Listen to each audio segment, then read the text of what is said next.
আমরা যখন ইংরেজিতে লিখি বা পরীক্ষায় রাইট ফর্মস অফ ভার্বস আসে তখন এই জাতীয় সমস্যাগুলোতে আমরা রেগুলার বেসিসেই পড়ি।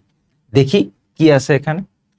The study of the languages dash interesting, is হবে নাকি আর হবে। এক্ষেত্রে যে সমস্যাগুলো হয় সেটা হচ্ছে এই জায়গাতে আমরা দেখতে পাচ্ছি এখানে একটা প্লুরাল ব্যাপার স্যাপার, ঠিক আছে। কিন্তু আমাদের মাথায় রাখতে হবে এই অফ দ্য ল্যাঙ্গুয়েজেস এই ব্যাপারটা হচ্ছে একটা প্রিপোজিশনাল ফ্রেজ। এটা হচ্ছে প্রিপোজিশনাল ফ্রেজ।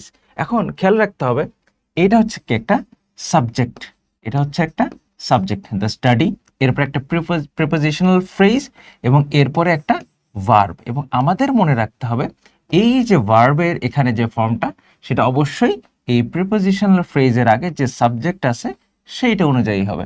দ্য স্টাডি এটা একটা সিঙ্গুলার, এই জন্য এখানে অবশ্যই কি হবে, ইজ হবে। The study of the languages is interesting. এরপরে যদি আমি দেখি the effects of the crime is or are likely to be devastating. এখানে যদি আমরা খেয়াল করি তাহলে এই যে সাবজেক্ট, এই সাবজেক্টটা কি, এই সাবজেক্ট হচ্ছে একটা প্লুরাল।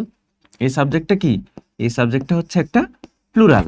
এরপরে যদি আমরা দেখি অফ দ্য ক্রাইম, এটা কি, এটা হচ্ছে আমাদের সেই প্রিপোজিশনাল ফ্রেজ, এটা কি আমাদের সেই প্রিপোজিশনাল ফ্রেজ। এবং এরপরে যে ভার্বটা হবে সেটা কোনটা অনুযায়ী হবে, সেইটা এই প্রিপোজিশনাল ফ্রেজের সামনে যেটা আছে যে সাবজেক্ট, এই যে প্লুরাল সাবজেক্ট এইটা অনুযায়ী হবে। এই জন্য এটা কি হবে, এটা হবে আর। That means the effects of the crime are likely to be devastating, মানে ধ্বংসাত্মক। এই ক্রাইমের যে ইফেক্টগুলো সেগুলো কেমন, ধ্বংসাত্মক। এরপরে যদি আমরা দেখি তাহলে আলটিমেটলি কি দেখলাম, সাবজেক্ট, এরপরে প্রিপোজিশনাল ফ্রেজ এবং ভার্ব। এবং এই ভার্বটা অবশ্যই এই সাবজেক্ট অনুযায়ী হবে। প্রিপোজিশনাল ফ্রেজ কিভাবে বুঝবো, এই যে প্রিপোজিশন এরপরে সাম ওয়ার্ডস, আলটিমেটলি এটা কি একটা prepositional phrase. Of the languages, of the crime, on the subject, এটা একটা কি প্রিপোজিশনাল ফ্রেজ। তাহলে এখন কমেন্টে আপনারা লিখবেন several theories on the subject has নাকি হ্যাভ been proposed.